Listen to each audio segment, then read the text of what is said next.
Patricia, would you help us, please?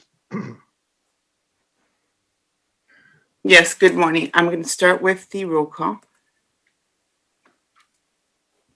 Bill Ramos, Kevin Deeb, Ben Fernandez, James Angleton, Stephen Johnson, Alan Hall, Present. Gregory Gay, Present.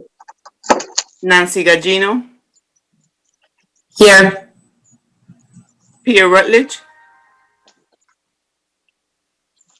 Erica Pasquale, Present. Joel Assenberg. Present. Thank you.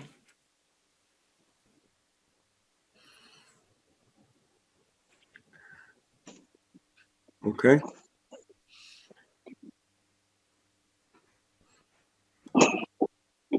Appleton, would you do your announcement, please? Good morning, everybody. Any person who acts as a lobbyist pursuant to City of Miami Ordinance Number 11469, codified in Chapter 2, Article 6 of the City Code, must register with the City Clerk prior to engaging in lobbying activities before City staff, boards, committees, and the City Commission. A copy of said ordinance is available in the office of the City Clerk, City Hall. And while I am already speaking, can you confirm whether there was any public comment for this meeting? There was no public comment by email nor by voicemail. Thank you. Okay. Please, can you promote Kevin Deeb and Bill Ramos and Pierre Rutledge, who are waiting in the attendee list? Okay.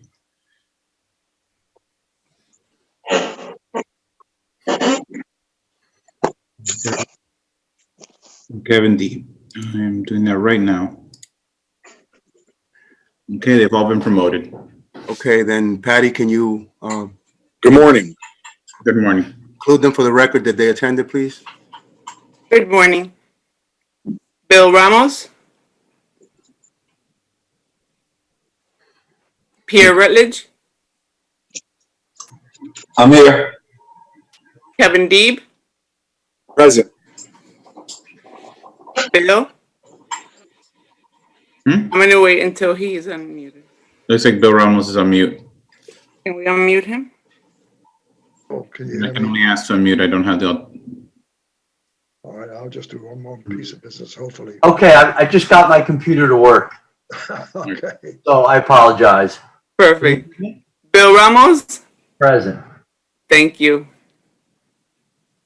Morning, Bill. We just had the announcement by the attorney and roll call, and we're about to go into reading of the minutes or approval of the minutes, and I gladly turn over the gavel to you.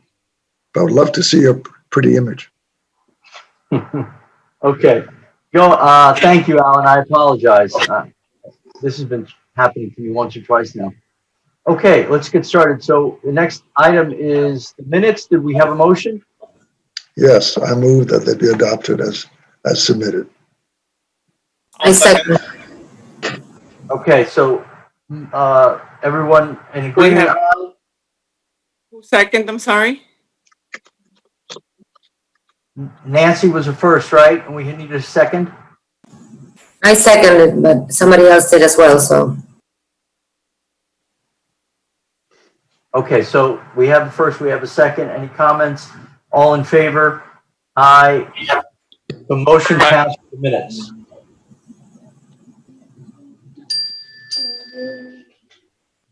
Okay, next up. Alfredo? Good morning, Alfredo Duran, Deputy Director, Department of Housing and Community Development. Our first item number 2, is staff recommendation for the allocation of $3.5 million in Miami Forever General Obligation Bond funds to the Village Miami Phase 2 LLC for the development of the Village Apartments Phase 2 project. The Village Miami Phase 2 LLC is a state of Florida limited liability corporation created for the development of the Village Apartment Phase 2 project. New Urban Development is the managing partner of the LLC, which is wholly owned by the Urban League of Greater Miami, Inc., a state of Florida not-for-profit corporation, and a certified community housing development corporation. The Urban League of Greater Miami has developed tax credit affordable rental properties in the state of Florida since 1989. The organization has created more than 1,200 units within 13 affordable housing projects through strategic partnerships. The Village Apartments Phase 2 will be a newly constructed 8-story mid-rise rental building located at Northwest 69th Street and 10th Avenue in the Liberty City neighborhood of the city of Miami. The project is the second phase of a master plan for the redevelopment of a 11-acre vacant site. The Village Apartments Phase 2 project will have a total of 120 1, 2, and 3-bedroom units. All units will be city assisted for very low and low income families at 30 to 70% of AMI. The total construction development cost of just over $34 million will be financed in part with Miami-Dade County bonds, Miami-Dade County surtax, low-income housing tax credit equity, deferred development fees, and the requested City of Miami GOB funds. The City of Miami GOB funds will remain in a third lien position behind first mortgage from Redstone Company in the amount of $11 million, a second mortgage from Miami-Dade surtax in the amount of $4,788,000, followed by a fourth lien from New Urban Development in the amount of $2.4 million. The city's exposure of 10% loan to cost and $29,200 of loan per unit is in line with the leveraging goals of the city's GOB funding. The proposed rental rates for the 1, 2, and 3-bedroom units target 30 to 70% AMI, addressing the city's very low and low-income housing needs, and are in compliance with the city's GOB funding strategies. The project's proposed operating cost is consistent with similar projects of this type. The financing structure proposed for this development will permit the project to sustain itself throughout the required affordability period. The project is finalizing and securing all the funding needed and is scheduled to obtain full building permits by February, with construction commencing in March. Based on the experience and track records of the development team, the project's ability to proceed, as well as addressing the extremely low and low-income housing needs of the city, it is the department's recommendation at this time that approval be granted for the provision of $3.5 million in GOB program funds to assist in part with the construction and permanent financing of the Village Apartments Phase 2, subject to the conditions outlined in the department's memorandum and subject to the City of Miami Commission approval. There are members of the development team that are here to answer any questions the board may have. So Alex, please open access to Mr. Oliver Gross, Keith Franklin, and Mr. Zakari.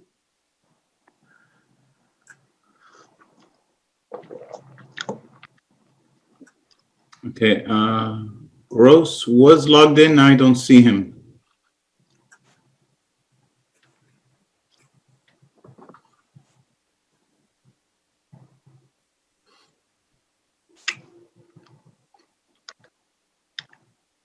And Zakari and Franklin were given rights to speak. Their mics they're open, but don't see Zakari either anymore. That's fine. They're represented. Thank you. Mr. Chairman, I don't think that your video's on, that you could turn it on.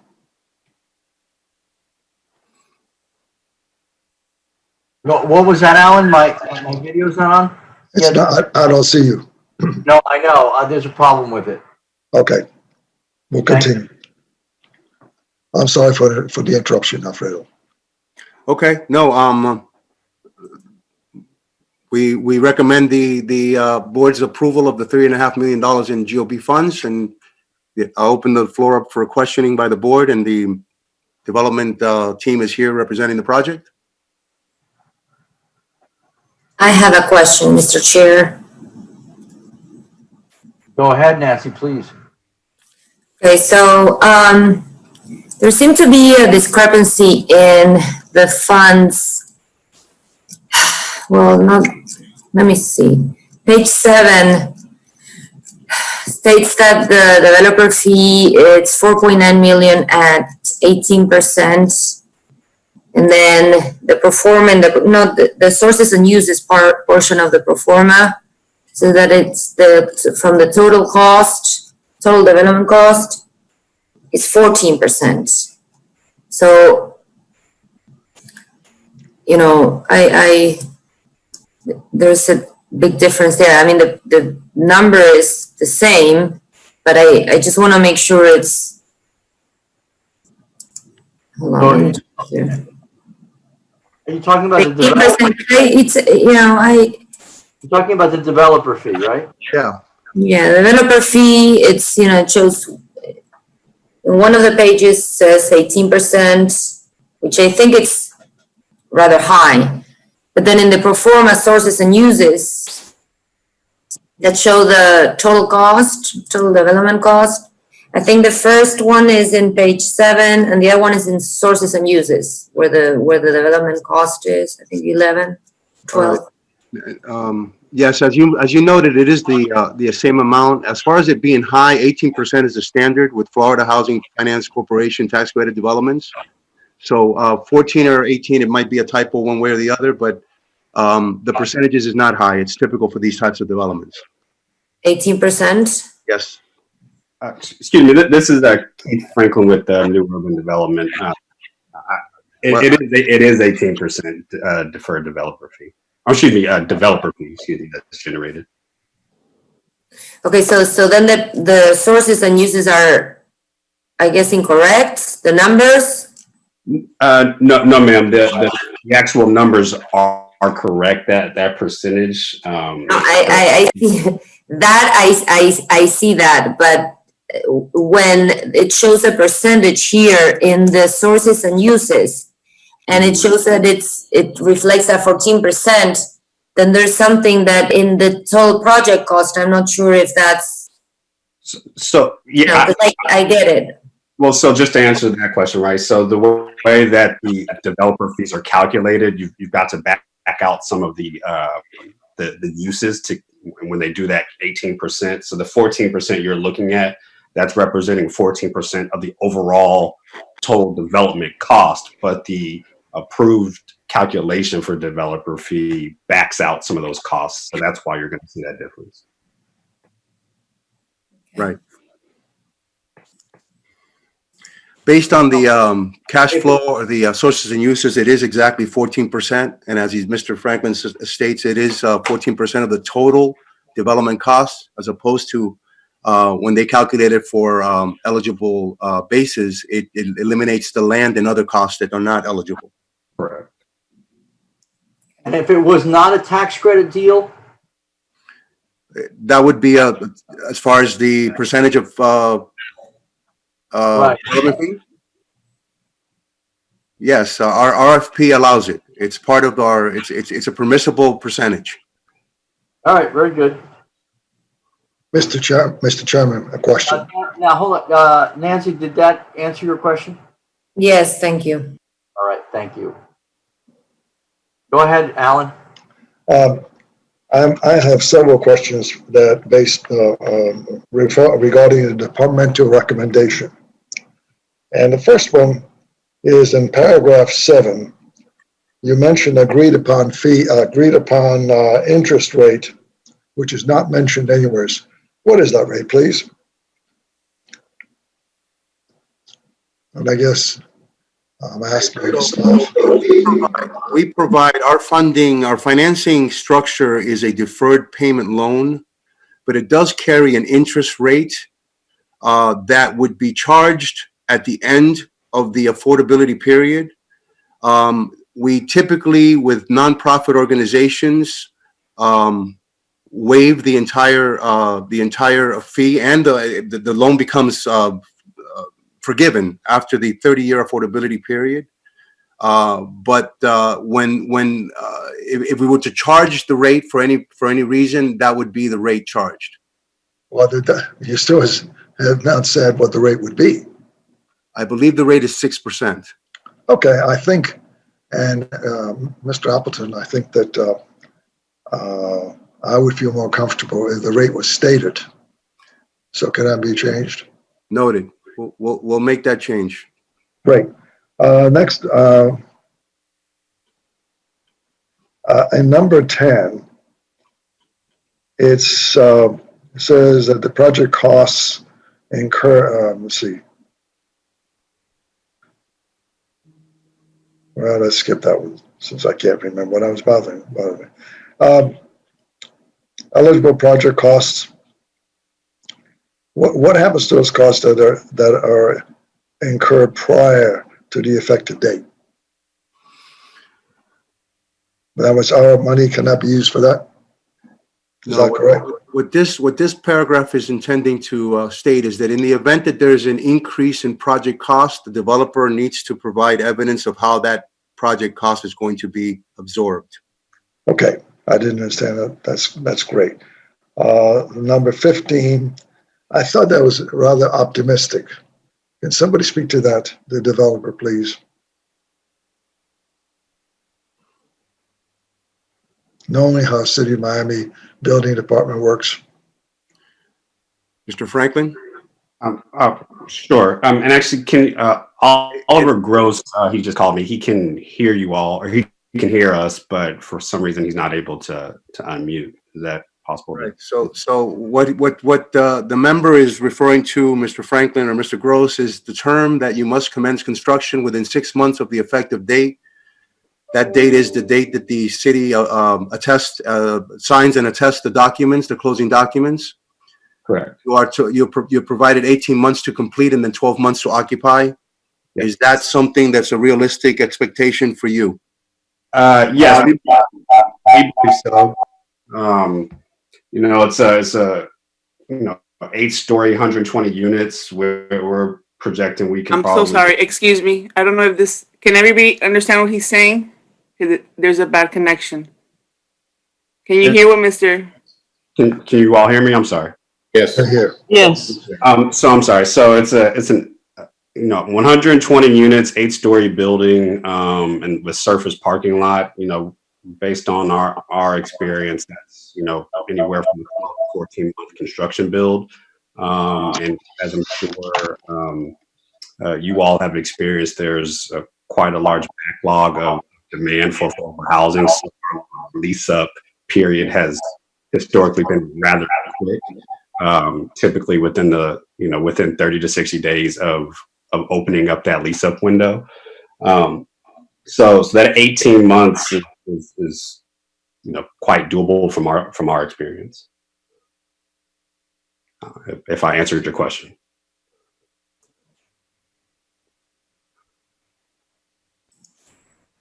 Mr. Hall, I think you're muted. Yes. Okay. Okay. I still think it's optimistic, but it's for you to determine. And the last question that I have is, I wonder if on the paragraph 24, small bit of wordsmithing, and that is, if you could add at the end there, until paid, it says that is interest, but then I think that it should say until paid. Small matter. Fred, you got a problem with that? No, not at all. I'm fine. I'm good with that.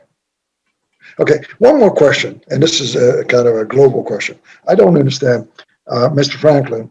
Could you explain this lease versus purchase deal? Because it sure looks like a purchase, but then you keep on claiming it's a lease. Yes, sir. So it's a long-term ground lease, and oftentimes in these affordable deals, these long-term ground leases, they do act and feel somewhat like a purchase, but oftentimes you'll find sellers who want to retain the long-term ownership of the property. And so in this case, I believe it's a 75-year ground lease with a capitalized lease payment up front. But again, it acts and feels like a purchase to the seller. Well, there's a reason for my question. That is, what happens to this project at the end of the lease period? Who's going to own it? New Urban Development will retain ownership. Essentially the property will just go back to the seller, or excuse me, the landlord, which is New Urban Development. A related group. Yeah. Oh, is that what it is? Related group? They are. Yeah, they're related organizations. Okay. And by the way, one last thing, when I read the package, I think this is just an oversight, but let me ask the question anyway. What about air conditioning? Are these units air conditioned? Yes, sir, absolutely. Well, in your amenities, it does not describe that. Oh, apologies. We can make that adjustment if I needed. think I would like to see that. Yes, please. Absolutely, it'll be air conditioned. I think that concludes my questions. Thank you, Mr. Chairman. Thank you, Alan, for your questions. Is there any other questions for the developer or general questions? None? All right. I'm sorry, Bill, one more thing. Just for my education. I'm looking at the borrower and is described as a bankruptcy remote entity. Can somebody tell me what that is? I'm a lawyer, but I've never heard that before. Where do you see that, Alan? I didn't see that. It's on page 2 of the Redstone letter. And it says, describes the borrower as Village Miami Phase 2 LLC, the borrower. The borrower shall be a single purpose, no problem, bankruptcy remote entity. I had no idea what that is. This is Keith Franklin again. To be honest with you, that's I don't know. I'm not a lawyer, but I'm not sure exactly what that means. But it's standard language that's in all of Redstone's letters. I believe it just is saying that. Actually, I'm not going to guess. I don't know what entity means. Richard, I'm not going to embarrass you. You got any ideas? Richard, I Appleton. don't, but I can research it and get back to the. It'd be nice to know. Yeah, I can reach out to Redstone and find out exactly what that means and shoot a message over to Mr. Duran. Thank you so much. Thank you. All right. Yeah, I'm looking at the letter now. All right. Thank you. Richard, follow back up with that. All right. So if there's nothing else, I guess we should take a motion.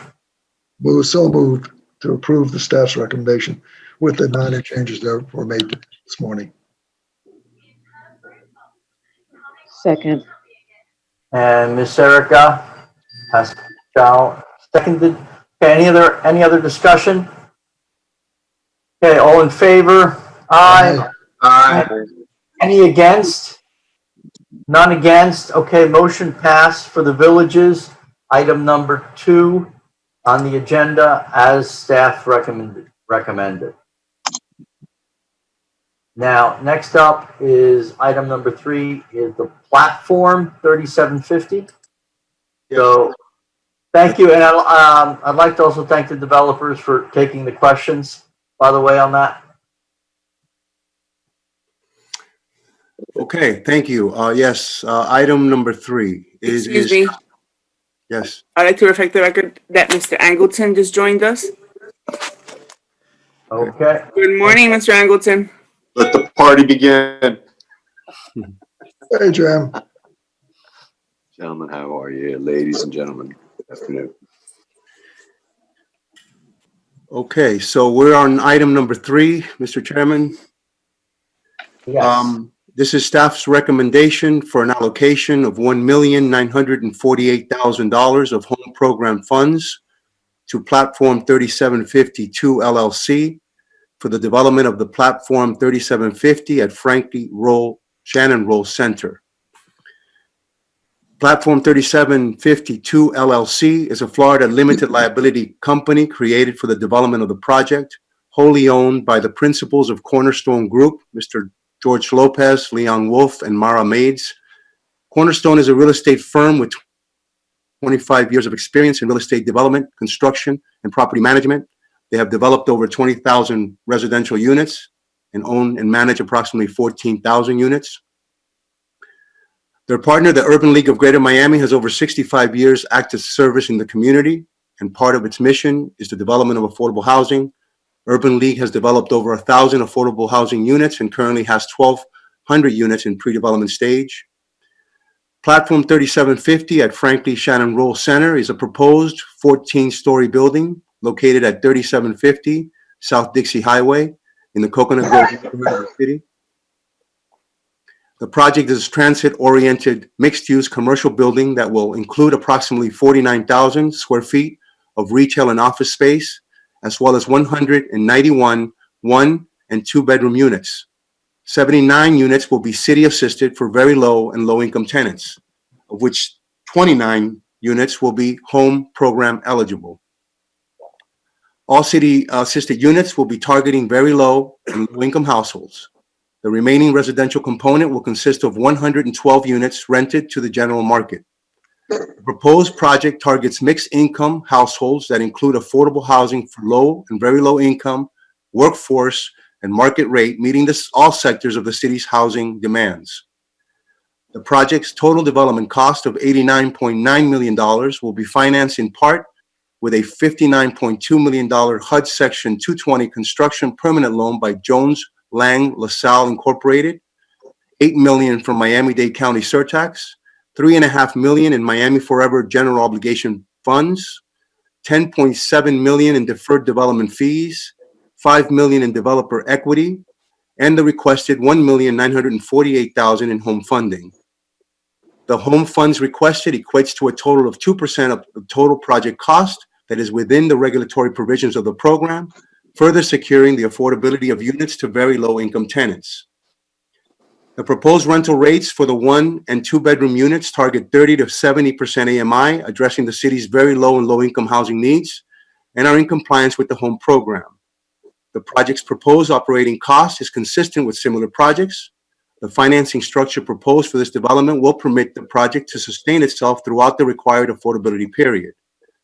Based on the experience and track records of the development team, the project's ability to proceed, as well as addressing the extremely low and low-income housing needs of the city, it is the department's recommendation for the approval of $1,948,000 in home program funds with an affordability period of 43 years to finance in part the development of the Platform 3750 at Franklin Shannon Roll Center, subject to the conditions contained in the department's memorandum to the committee. Members of the development team are here to answer any questions that the board has for them. Thank you. I'd like to make a statement. This is a great project and great presentation, Alfredo. I like the structuring that you did. If I'm ready to make a motion, if there's no other questions. Sorry, Mr. Angleton, I do have a question. If Mr. Chair, Nancy, before you go on, Alex, can you please open the, give access to the members of the platform team? Already did. Thank you. I'm sorry, Nancy, proceed. okay, so Mr. Chair, may I, Please go ahead, Nancy. so first, I guess this is a question for Mr. Duran.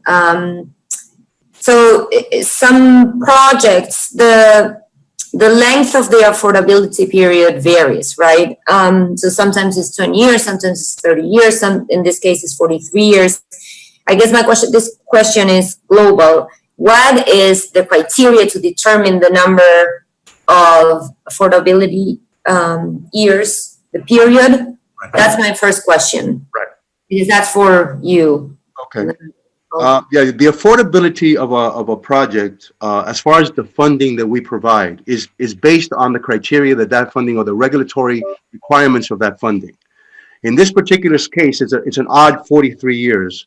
And that is because of the financing structure that the project has, which requires all subordinate financing to be equal to the same affordability period of the senior loan.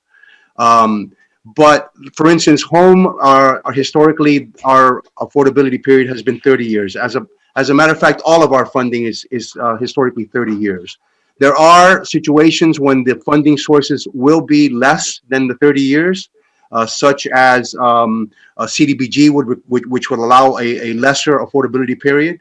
Our standard is 30 years. This particular project is 43 years because of the funding that it has secured, requiring that all are equal to that affordability period. Well, If I can help Nancy, just 1 second.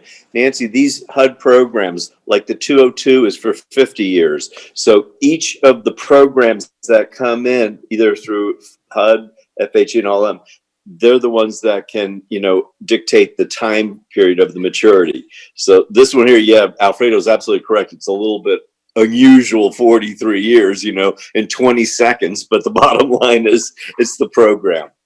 Okay, got it. Thank you. Nancy, a further clarification. It's a 40-year loan with a 3-year development period. Right. One more comment before we go to voting. Hold on, Mr. Hall, I have another question that is related to that. So in the number 5, the staff recommendation, the repayment of the loan, I know it's been customary for the city to just to for what's the Waiver. to waive exactly the requirements after the end at its sole discretion, and I've been witnessing that that's usually the case. I'm against that. So I don't agree that, in certain cases and based on, whatever the developer may expose that they would love to, get this loan waived, principal and interest.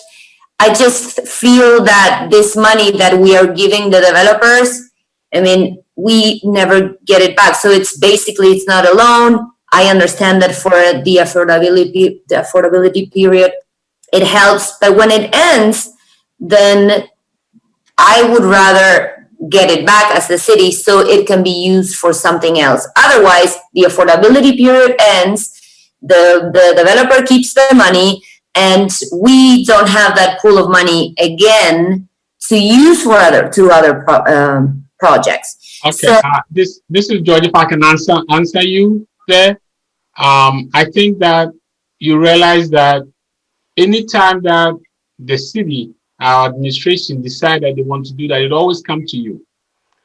We do get all the monies back. I understand. Yes. No, I understand that. Get it back. Yeah, I just want to assure you that we do get them back.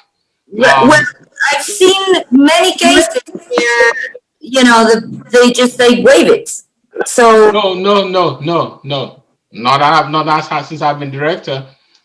We don't waive the monies that comes at the end of the 20 years, the 30 years or so. We never waive it. No. The only discussion that we can have, is when a nonprofit is involved. And even when that happens, we don't waive it. We give them additional 10 years or 20 years, which is we always want the property to be affordable. So we don't want them to become not affordable and then they can turn around and make it into a market rate. So if a nonprofit developer comes and says, okay, I want you to extend this affordability period so that we can continue to make it affordable, we will come back to ACLC and say, this is what a nonprofit is looking for. Can we extend it? It's good for us. It's good for the city because those properties continues to be affordable. I haven't seen a developer that comes to us and say, let me take the money. I have never seen in the 12 years that I've been the director. Just wanted to know. So, And Nancy, the condition says it may be waived, not that it will be waived. I know, but can we just take out that at the discretion, it may be waived? Why does it have to be there? I think we should. I agree with you 100%, and I think we should take it out. I think, The only reason I wouldn't take it out is because I think it's a good inducement to encourage Exactly. longer affordability. Exactly. Leverage. Heck yeah. Yes. well, okay. I just Nancy, wanna, sometimes you need Members, few members, tools excuse me, that please are remember to offered. state your name before speaking. Please Jim Angleton to the court. Nancy, it's leverage, and really and truly, you do need that. And who knows, 10 years from now, even though George Masahi will be here the next 50 years and he'll collect all of this, I may not, but I still want my parking validated. I may. This is a comment. Not that I'm going anywhere. I think Nancy made an interesting point. I think she made an interesting point. Alfredo, what's your comment on it? Oh, sorry, George. Well, I concur with George, as far as it never is a automatic forgiveness. It has to come back to you in the event, cases that have been around for that long have come back to you. It is an incentive to secure that affordability. It's a situation, not a will or shall situation. So I would leave it in there, but it's worked out so far for us, and I don't think it should be fixed if it's not broken. Yep. One more comment, Mr. Chairman. In the staff's prepared item, and under background, Alfredo, I was referring to primarily to you and Patty. You notice the last paragraph, it says there's a date of September 18th. That's today's date. I think we did that several months ago, and whatever it is, it needs to be corrected. The last paragraph of the background. I'm not sure. Minor issue. Not sure what you mean. Okay, you see background on your presentation? Second page. Yes, Yeah, somebody updated it back then. From back then. Yeah, just put in the correct date. Yeah. Okay, got it. Thank you. Right. All right, That was the Okay. last meeting. That's correct. are there any other discussion items? Go ahead, Nancy. Mr. Guerra, I have one last question. So in case of the project defaults, number 22, the highest interest rate available will be applicable, right? Because if I remember well, the interest rate for the construction is 0%, and then it goes whenever the construction period ends, goes to the. Right. The one interest rate is actually the interest rate charged on the loan, and the other one is the default rate, which is dictated by law. So when we say the highest interest rate available under the law, that's not the 3% or the 6% that the loan carries as it's a default rate. And if the project, high rate. Yeah, if the project were to go in default, we would have a right to charge that particular rate. Right, but then what will happen with the rest of the money? Like, will they keep Well, the then money? we would call the remember, this is a deferred payment loan, but it's still a mortgage and a note. And in the event of default, we collect the entire principal plus the default rate. But it doesn't say that in the paragraph. No, it just talks about the right of charging the highest rate under the I law. understand, but where does it say that in case that the project does not go through or they default? Like, what happens? That would be in the loan documents, in the mortgage and the note and the loan documents. Yeah, that's The loan agreement. That's typically what you would Right. hold them to. The principal is Yeah. due. This is Rick It's in the Appleton. loan agreement, the terms and the conditions of the loan agreement. This is Jim Angleton. Yeah, we can't possibly put all of the conditions in the loan agreement. Right. It's about a 60-page document. There are some items there that, you decide to put in that paragraph. So, I think that's important. I can send you a copy of a typical loan agreement for you to review if that would be helpful. Thank you, Okay. Richard.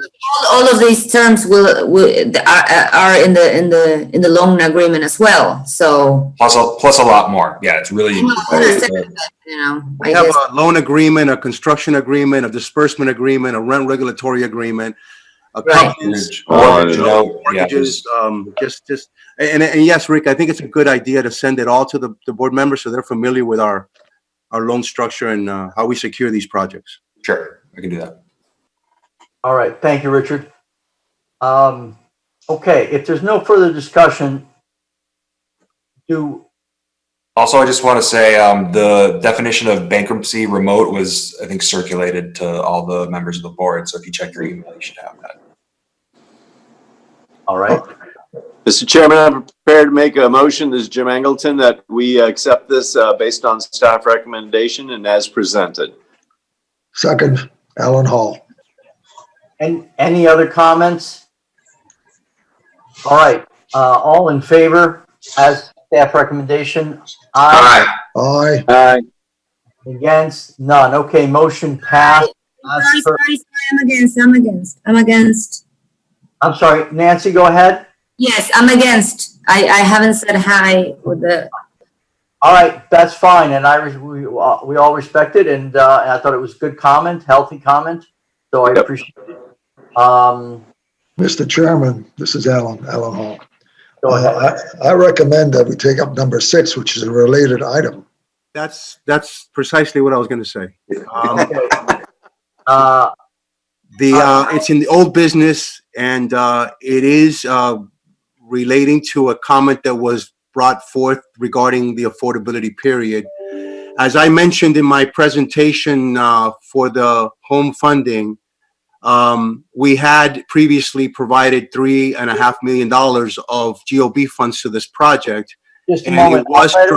it was structured under our standard 30-year affordability agreement.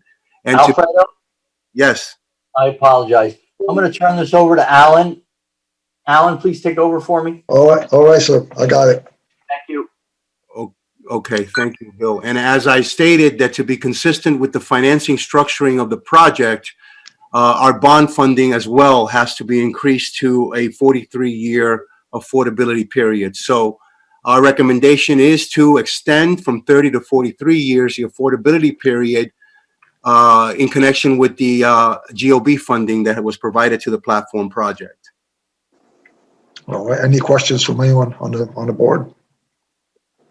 Any questions from the public? Then may we have a motion, please? This is Jim Angleton. I'd like to make a motion based on staff recommendations as presented. Gregory Gay, second. Wonderful. All in favor, please say aye. Aye. Aye. And against, please say nay. Oh, I'm sorry, again, was there a nay? Nancy Gallino, we have to Yeah. hear you. yes. Nay, okay. So we have all in favor saying aye, but with one negative, one nay. Motion passes. Thank you. And I think we're now to item number 4. Okay, thank you. Item number 4 is staff recommendation for the allocation of $7.5 million in Miami Forever General Obligation Bond Funds to Block 55 Owner LLC for the development of the Sawyer Landing Project. Block 55 LLC is a Florida limited liability company created for the sole purpose of developing the subject property. The primary principals of the owner development group is Michael Swirlo, CEO of Swirlo Group, a private real estate company involved in a broad range of real estate developments since 1987. Mr. Swirlo has 40 years of real estate experience, wherein he and his group have developed over 14 million square feet of retail, office, and industrial space, as well as approximately 5,000 single-family homes and apartment units. Additional background information regarding the development entity is included in the department's HCLC memorandum. The subject site, known as Block 55, is located at Northwest 2nd Avenue and 6th Street in the Overtown neighborhood of the city of Miami. The site is located within the Southeast Overtown Park West CRA, consisting of approximately 3.4 acres of vacant land. On September 2nd, 2020, the borrower purchased the subject site from the CRA for an amount of $18 million, secured by 2 covenants governing the development structure, financing, and housing requirements.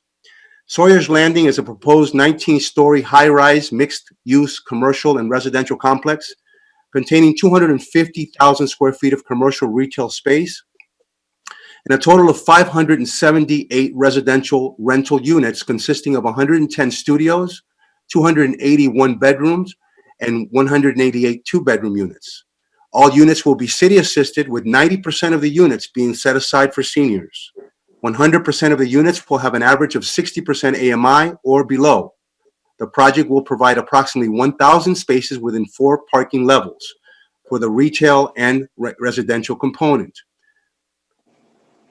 The borrower has been negotiating with major retail chains such as Target, Aldi grocery stores, Bed Becker Boards, Ross, Burlington, Five Below, and others to occupy more than 184,000 square feet of retail space.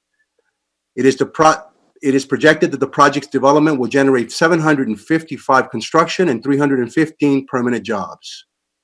The project's total development cost of $313.7 million is projected to be financed in part with Miami-Dade County Public Housing Authority bonds in the amount of $155.7 million, 4% low-income housing tax credit equity in the amount of $52 million, Miami-Dade County infrastructure grant in the amount of $6 million, the formation of a community development district that will contribute an additional $80 million, a CRA grant in the amount of $7.5 million, developer equity in the amount of $5 million, and the requested City of Miami GOB funds in the amount of $7.5 million. The borrower has obtained a letter of interest from R4 Capital Funding to serve as equity investor in both the Housing Authority bond issue and the low-income housing tax credit allocation. The borrower is in the process of securing all of the remaining proposed financing structure. The proposed construction and permanent loan structure places the requested city GOB funding in the amount of $7.5 million in a second lien position behind a proposed $155 million loan in favor of R4 Capital. All other project funding or investment shall be inferior to the city's loan. The city's proposed $7.5 million in GOB funding equates to approximately 2% of total development cost and $9,000 per residential affordable unit. Based on the experience and track records of the development team, the creation of 579 affordable low-income residential units targeting low and very low-income elderly tenants, as well as the economic impact to the area with the creation of over 1,000 temporary and permanent jobs, as well as the low cost investment per unit to the city, it is staff's recommendation that the board approve the allocation of $7.5 million in Miami Forever general obligation bonds to finance in part the development of the Sawyer Landing project, based on the conditions detailed in the HCLC memorandum presented to you today. Specifically, that no GOB funds shall be provided to the development until all projected funding sources described have been secured, and the funding being approved by the City of Miami Commission. Members of the development team are here to answer any questions that you have. So Alex, if you would, please open up the mics for the members of the Block 55, Mr. Feeney and Mr. McBride. Okay, see Mr. Feeney and McBride. Here we go. They're both available. While we're waiting, are there any questions from the panel, please? Mr. Chair, I do. I have several questions. Mr. Chair, before we start answering questions, Go ahead, proceed, Jim. Go ahead, proceed. Gregory Gay. Mr. Chair, I have a question. Gregory, we'll hear from Jim first and then you'll be next, okay? Well, it pertains to this item. I may have to recuse myself. I have a question for the attorney. Go ahead, Gregory, you proceed. Okay, thank you. Mr. Attorney, based on the fact that I have a ownership of a property that's adjacent to this particular site, would that be considered as a conflict? Yes. Okay, then I will have to recuse myself from this item. I mean, we don't have quorum? Oh, no, you're good. Nope, never mind. Yep. Okay, thank you. Thank you.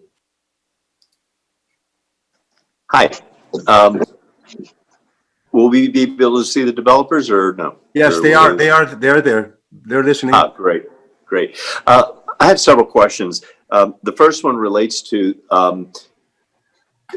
obviously this has been in the papers, and so I'm going to deal with the obvious first. Has the settlement with the People's Group, is this thing ready to go?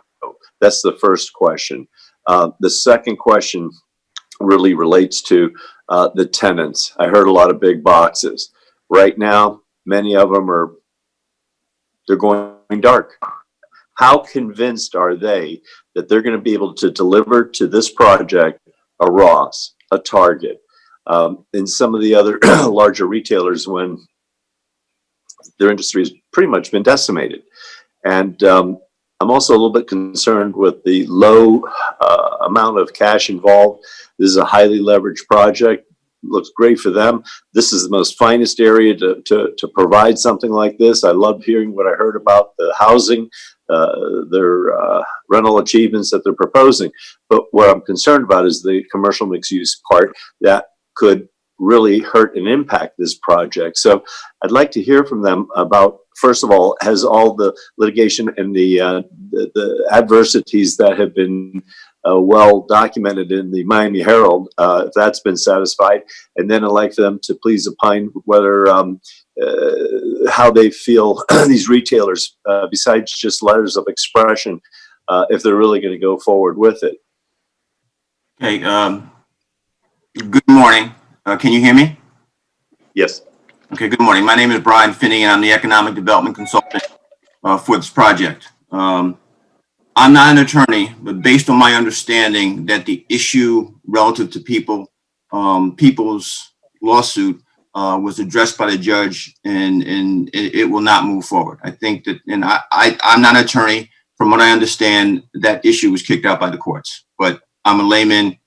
That can be researched further, but from what I understand, and based on some newspaper articles I've read, that is no longer an issue. The second issue, in terms of the retailers, clearly we were concerned, as you've just mentioned. We've had discussions with our retailers, and all those retailers mentioned, Target, Aldi, Ross, Burlington, and Five Below, have all have signed leases.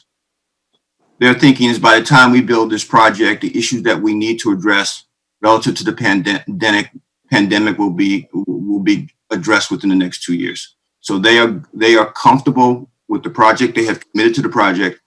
And what is most important from my perspective, and I'm an old economic development guy, it's about time that these retailers understand the value of inner city investment, and they're committed to that. And I hope that you will help us keep the hands to the fire and move this project forward. I have to say, Brian, I appreciate your comments. We know each other for a long time, and I respect your opinions and your values. But as an old 38-year-old banker, well, I wish I was 38 years old, but a 38-year career banker, take me back knowing what I know today. But anyways, to this point, though, we're in uncharted waters. These are tough times. That area needs something of this. However, I'm not convinced that this is a 1 or 2 year down the range that you can take a gamble. This pandemic has up to 40 mutations, and we're only in the second one right now. So you're not getting any good information as far as where we're going. No one is in the world. So to this point, being conservative as I am, watching projects like this, and I'll be candid with you, Swerlo did have one hiccup in North Miami that bothered me. That project did not go far. It ended up waiting years before Sofer and company came in and took it. So, the problem is this is a very aggressive project. They're only putting, from what I understand, 5-6 million, probably spent a few bucks on the litigation and everything, but that doesn't count in this project. And so I'm not convinced that really and truly all of that commercial is going to be able to make it. And so I'd like to know if you have a secondary plan, if all of that big box does not sign up, or if they do, it's not going to be as big of a box as they probably contemplated in today's world, then what? And that's a good point, Jim. But all I can say is that we have signed leases for the commercial. Oh, come on, man. Those leases could go into bankruptcy and get it crammed down and they're gone. I'm not even going to debate that issue with you, but the standard is, will our construction lenders allow us to move forward? The answer is yes, because we have signed leases, and your investment will help leverage that investment in the city one way or the other. Because most of that money is coming from the private sector, and a lot of eyeballs are going to be on this transaction. And we're asking your help to cross the line. I got to tell you, it's turning me off based on that. And I've already made my decision. But anyways, please continue, Alan. All right. Brian, I'm not in the business, not anymore for sure, but I would recommend that you all think about a plan B based upon what Jim just said.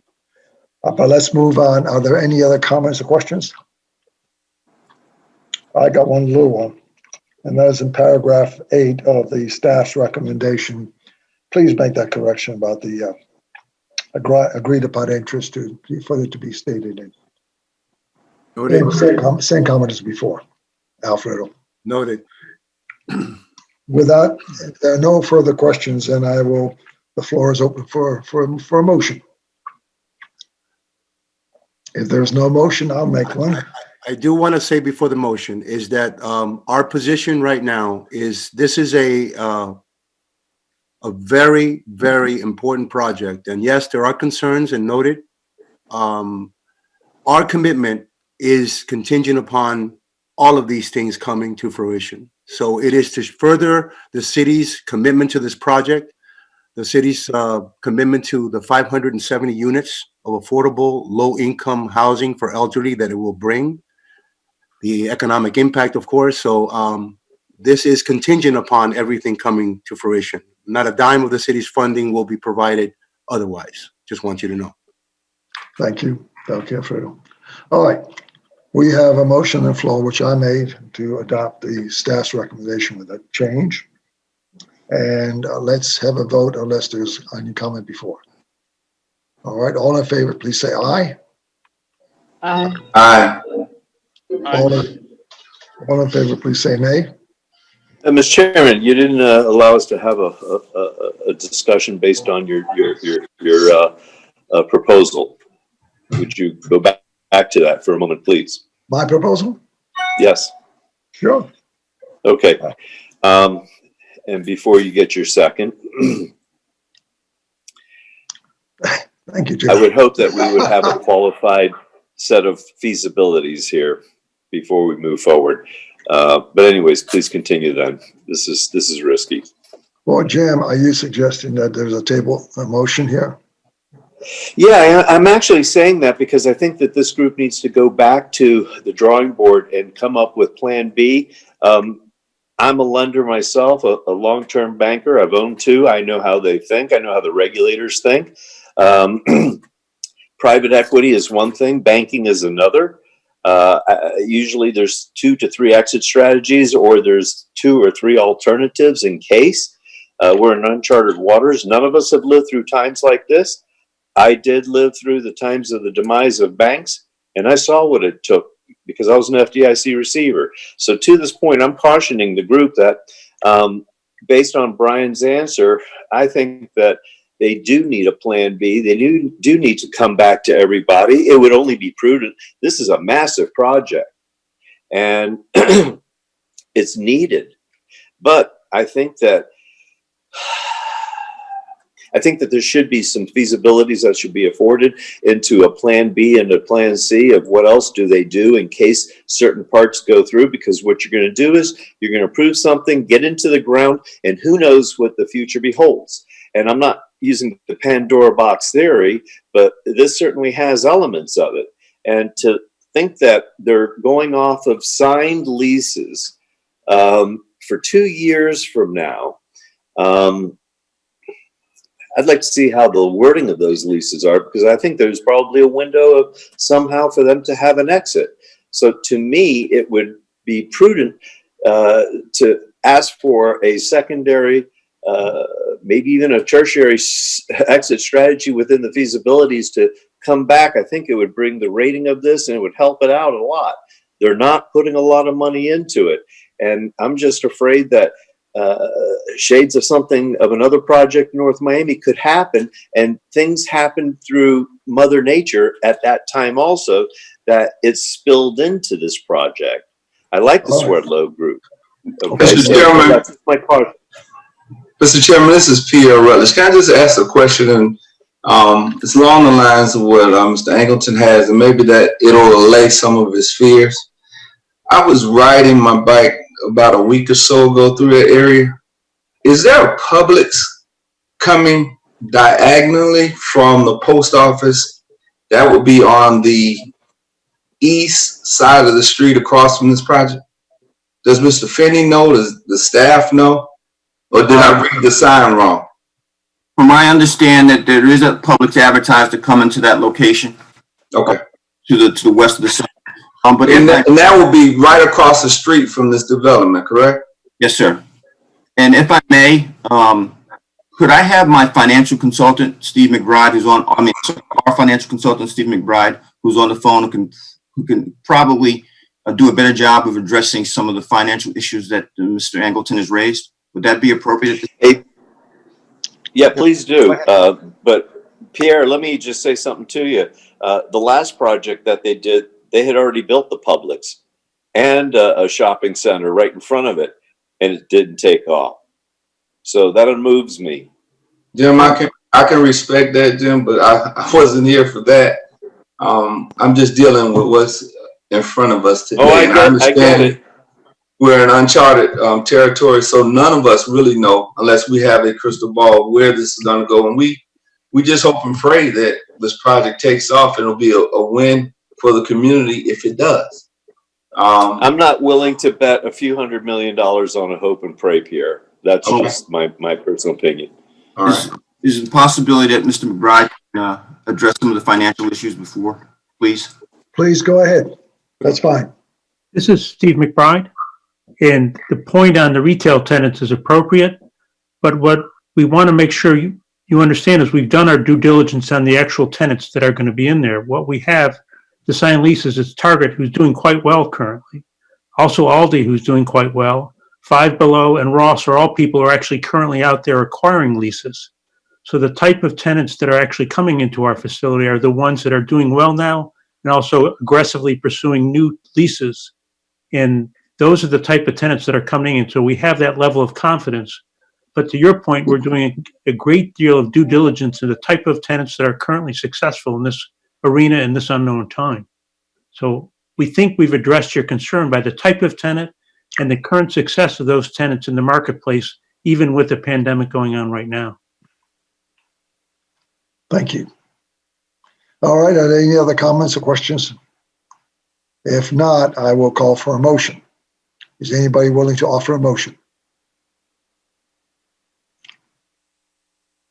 All right, just as a trial, I will offer a motion to accept the city's recommendation or the staff's recommendation and to vote in favor of the proposal. Is there a second? If not, then the motion. I'm sorry, Mrs. Second. Oh, there is a second. All right, we have a motion and a second by Mrs. Pascal. Are we ready to vote? All right, all in favor, please say aye. Aye. Aye. Can we do a roll call, please? This one? Okay, let's hear all in favor, all against, please say nay. Nay. Can we do a roll call so we can, because it's not very clear who's against and who's I agree. Patricia, would you do a full roll call vote, please? Yes. Mr. Hall, Alan Hall, Aye. against, okay. Pierre Rutledge, I vote for the motion, okay, in favor of the motion, I'm sorry. thank you. Erica Pacino, Erica? Erica Pasquale, I'm sorry. I I'm vote sorry, for. I keep on changing your last name. I For? vote for. Yes. Thank you. Nancy Gallino, No, I'm against. I agree with Mr. Angleton. James Angleton, Nay. I vote no. Kevin Deeb, Kevin? I vote no. We have a tie. What? We have a tie. What is the? I was not called. Oh, Joseph, I'm sorry. I'm sorry. I vote no. No.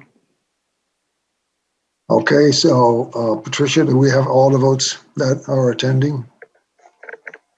Yes, it's a no. All right, so the vote is 4-3, is that correct? Correct. Okay, so Alfredo, what do we do in a situation like this? Well,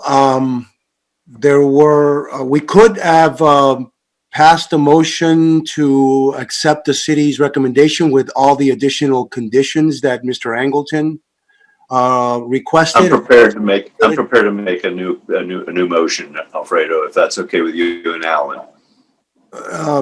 That's okay with me, but I mean, you can add any conditions that you want, but that way it would not slow down the city's commitment to the project, which I mentioned it would not be funded until everything is in place. I'm going to make it easy, Alfredo. So if it's okay with you, Alfredo and Mr. Hall, I'd like to make a motion.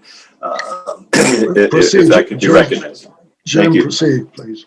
I'd like to make a motion based on staff's recommendation with the caveat that a feasibility study is provided and relating to the validity of the signed lease agreements, and then having a plan B of if those boxes should require less space than what they're anticipating, that they actually have a plan for that commercial area.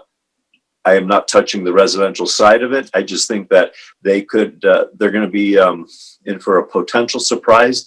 And while we're in the ground, we should basically have alternatives. So clearly the motion that I'm presenting is as recommended by staff. However, a feasibility study is provided relating to a secondary, and I'm not asking for a tertiary, just a secondary feasibility study based on the elements of the uses by the tenants, should they not in the future adhere to their lease, or they bail out, or the company actually folds and goes under in that time.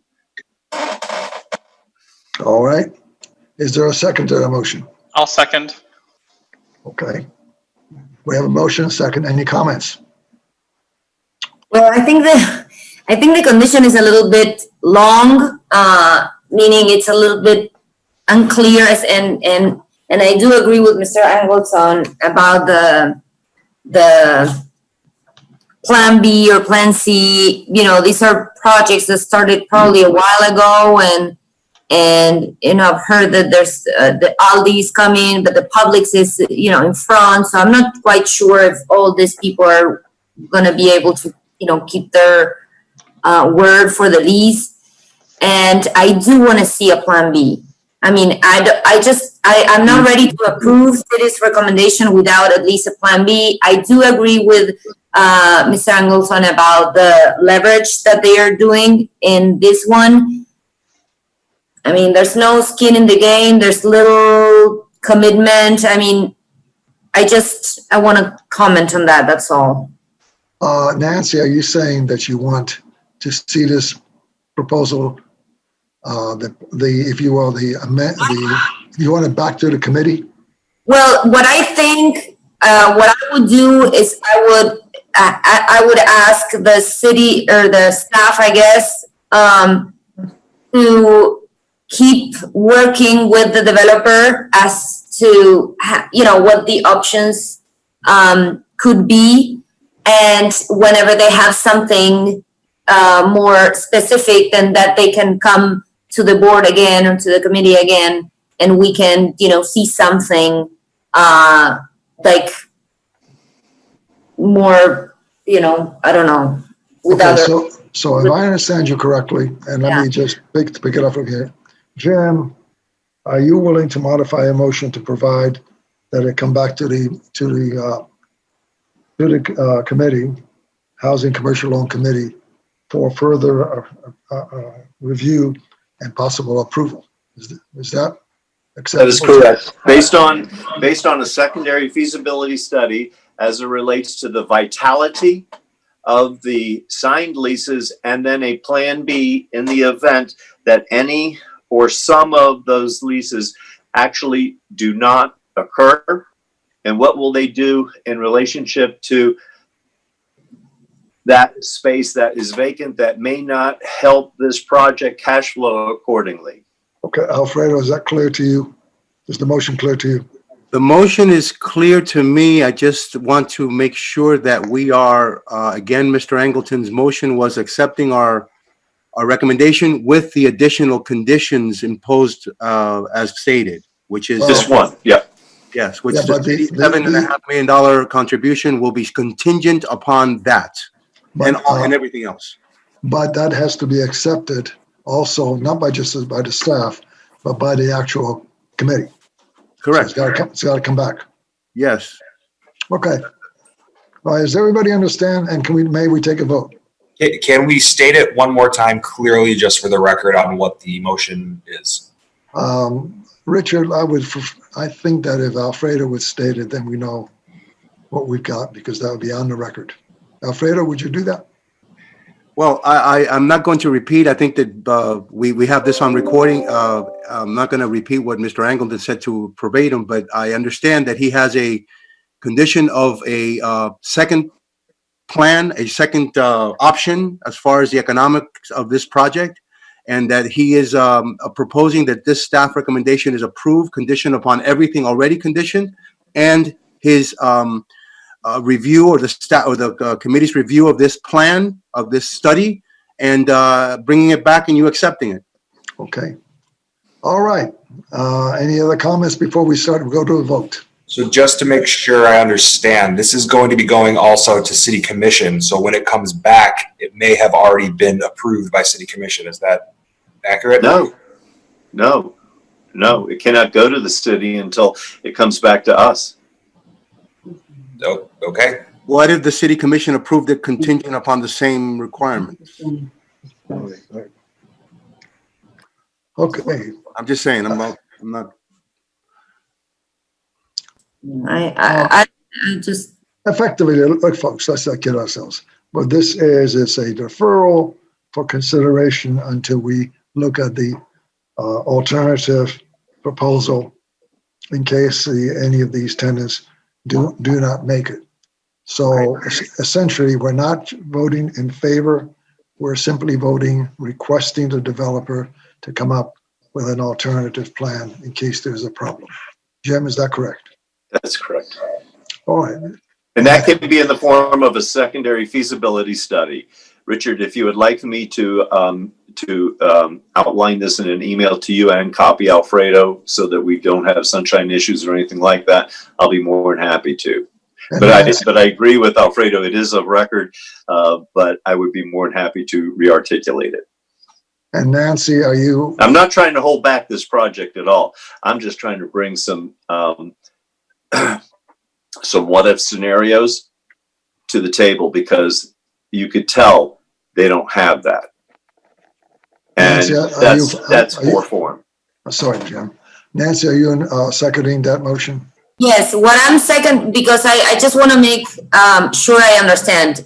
Mr. Hall, you said what I want is to the staff to continue to work with the developer, and then whenever they have this feasibility study, when they have a plan B, hopefully they can put more money and equity. But if that's not the case, that's fine.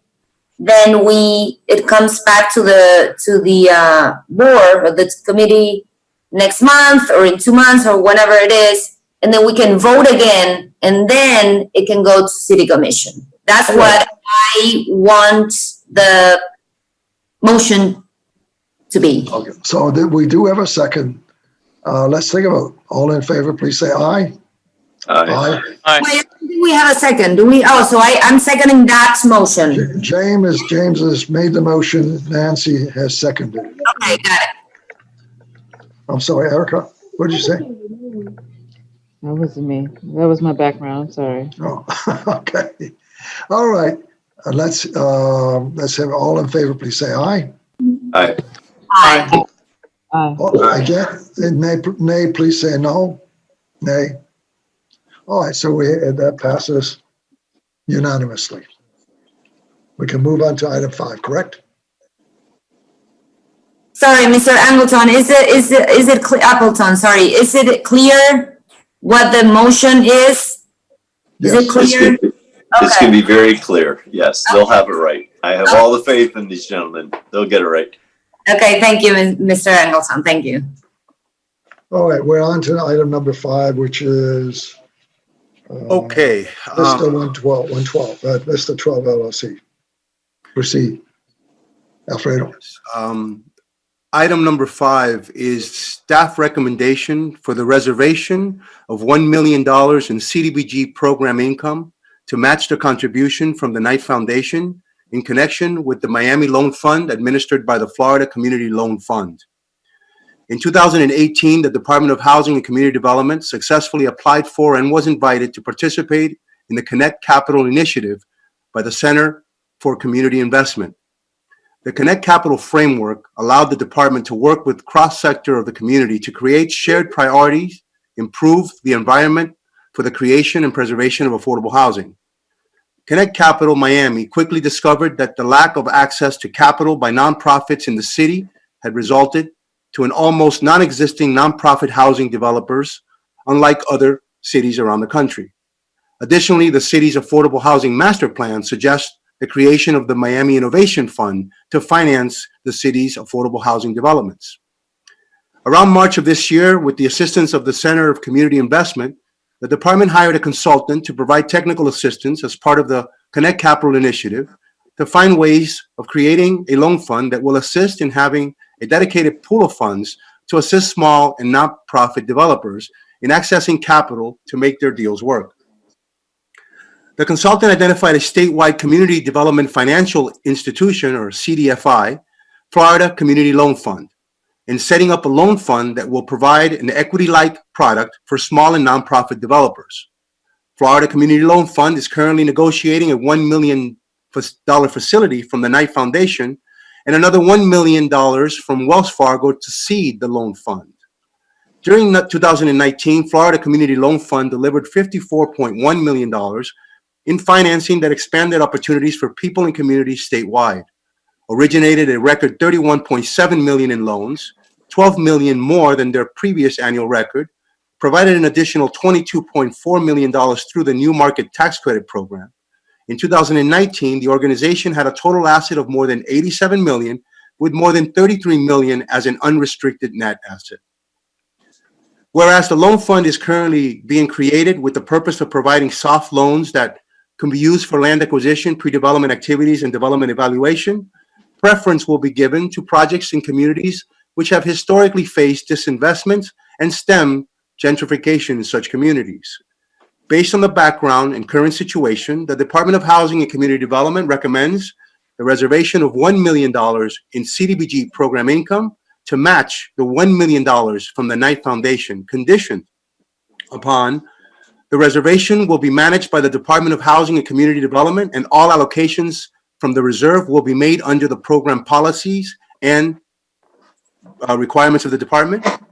The city's commitment for the allocation of funds to any project from the fund will be submitted to the Housing and Commercial Loan Committee for approval. All projects submitted for approval will meet CDBG program guidelines, and terms in any project allocations will be subject to existing department housing policies, which will include affordability periods and rent limits. That is our recommendation. And if you have any questions, we're here to answer them. All right, are there any questions? I have a question. I'm curious how many projects you assume a fund of this size will be able to assist? Or is that difficult to tell? Yeah, this is George Mensah, Director of Community Housing and Community Development. It's very difficult to tell because they are now putting the funding together. As you know, they have some funding themselves that they will put to the deal. But the idea is that we'll be able to help nonprofits, especially, to be able to buy properties and preserve properties and move them into affordable housing. Well, this would be for small projects because Yes. 1 million is next to nothing. Yes, small projects. Okay, any other questions? Are we ready to vote on this matter? Is there anybody from the public that wants to speak to this issue? Are we ready to vote on this matter? I'll happily make a motion to approve staff's recommendation. This is Jim Angleton. I'll second it. All right, we have a motion and a second. Any comments before we go to a vote? Let's go to vote. All in favor say aye. Aye. Aye. Aye. Any nays? Passes unanimously. Thank you. Any other business that we have besides? We have one item under old business. And that is our recommendation pertaining to the subordination of the $1,800,000 City of Miami CDBG loan to a new senior lender in connection with the Vista 12 apartment project. Vista 12 LLC is a Florida for-profit limited liability company created for the purpose of acquiring and managing the rental residential project known as Vista 12 Apartments. The parent company is 12th Avenue Residential LLC, a for-profit Florida limited liability company. Vista 12 Apartments, formerly known as Latin Q Tower, is an affordable rental development consisting of 72 rental units, of which 37 are city-assisted for low and moderate households. The ground floor includes commercial space for retail stores. The project is located at 420 Southwest 12th Avenue in the Little Havana neighborhood of the city of Miami. On September 17, 2004, the Housing and Commercial Loan Committee approved the allocation of $1,800,000 in community development block grant funding to Latin Quarters LLC for the construction of the Latin Q Tower project, a then proposed affordable homeownership development.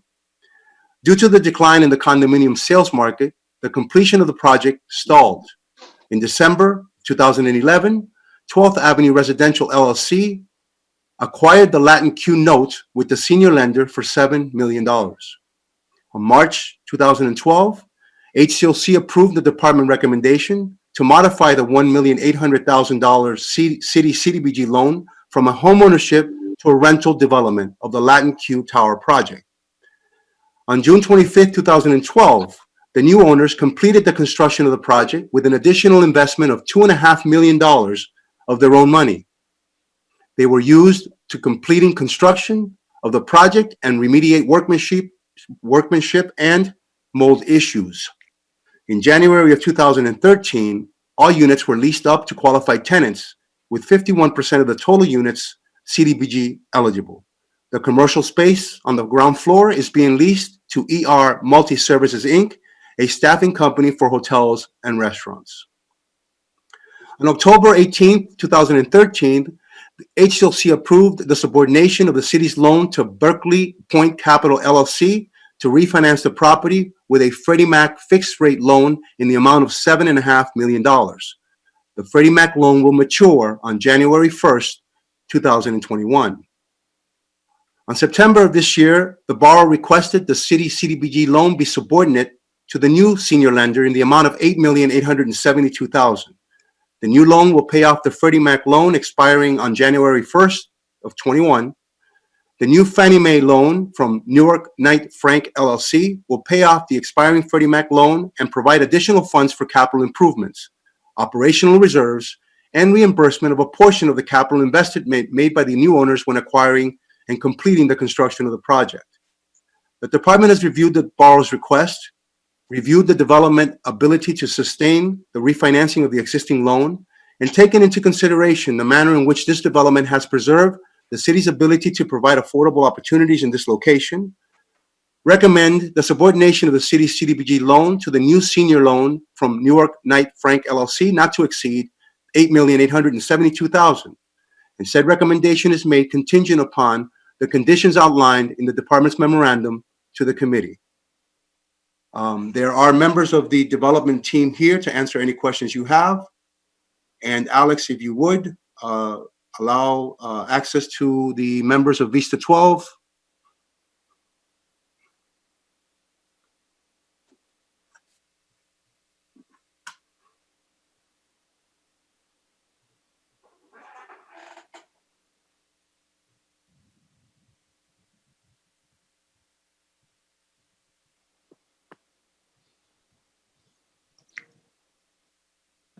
Mr. Chair, I have a question.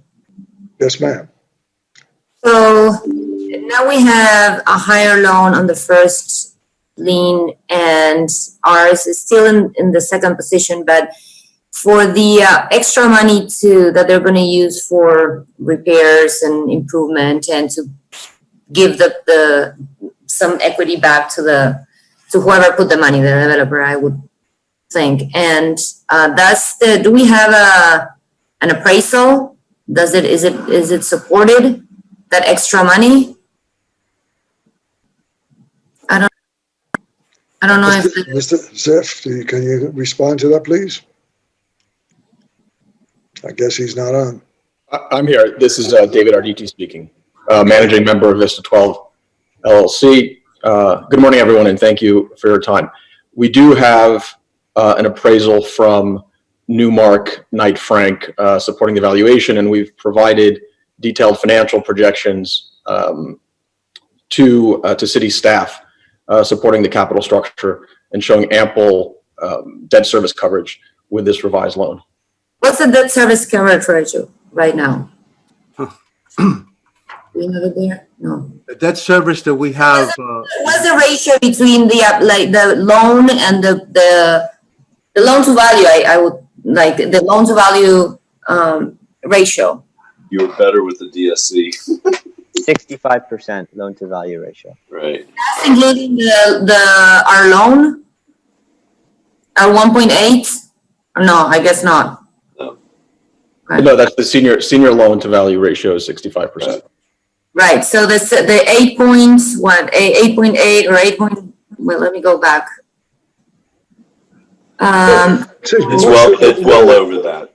What's the valuation of the property? Yeah, so 8.8 plus 1.8, is it like the valuation supports those two values? our loan to value might be in the 80% range, Nancy? Mr. Arditi, what is the value of this property according to the appraisal? According to the appraisal, the value is approximately $13.5 million. Does that help, Nancy? 79% loan to value then, Nancy. Yeah. The DSC. Remember, I'm sorry, there is no debt service associated to the $1.8 million. No. No, I understand, but in case of default, I was wondering where the city stands. That's fine, thank you. The appraisal is 13. Yeah, we typically, Nancy, as you know, we take an inferior or secondary position to senior lenders. Yeah, no, I understand that. Okay, any other questions, please? Any other comments? Are we ready for a motion? I do want to make a motion to approve this item. All right, we have a motion. Is there a second? This is Jim Angleton. I'll second the motion as offered. We now have a motion and a second. Any more comments or questions? If not, we will proceed to a vote. All in favor, please say aye. Aye. Nay. Anyone against, please indicate with a nay. All right, passes unanimously. Congratulations, Mr. Arditi. Thank you very much, everyone. Mr. Chairman, that concludes our agenda for today. Marvelous. Now, Yay! Patty, what I want to do is find out how are you going to work out the signatures on this thing. Okay, so did we lose Mr. No, I'm here. No, you're there, but Mr. Ramos. Yes, that's why he gave it over to Mr. Hall. Okay, so typically we would send that to Mr. Ramos for him to sign electronically. If he's not available, then Don't worry, Mr. Hall. I'll work with you. Okay, we'll talk on the telephone. I have one comment, just a sort of a global comment about the bond-related, Miami Forever bond-related items. I just want to sort of put something on the record because I think it's very important that technically it's not a general obligation bond. General obligation bonds is when the city pledges its full faith and credit. Technically, this is a limited ad valorem tax bond. I don't know that it makes much of a difference, but just maybe going forward, instead of writing GOB, we could put limited ad valorem tax bond. Thanks. Thank you. Mr. Duran, I have a question about a previous item that was the St. John Community development, we had an item in the last one that was, I guess it was eliminated from the agenda, but I haven't seen it. So are you still working on that one? Yes, we are. Okay, great. Thank you. Hi, Alfredo, I have the issue that's kind of a pain in my, a thorn in my side is that one where we had half of the property being sold and there was a mold in it, and we've got, I think, half the property is remediated and the other half. Yes, that's the Barcelona project. That project, we are now working with them. We're waiting on information from the owners to rehabilitate their units. So we're working on that. That's not off our plates. We're still there. Terrific. Would you, from time to time, give us an update on that? Will Is do. that, morally, that just bothers me. Will do. Thank you. Any other thing before we adjourn?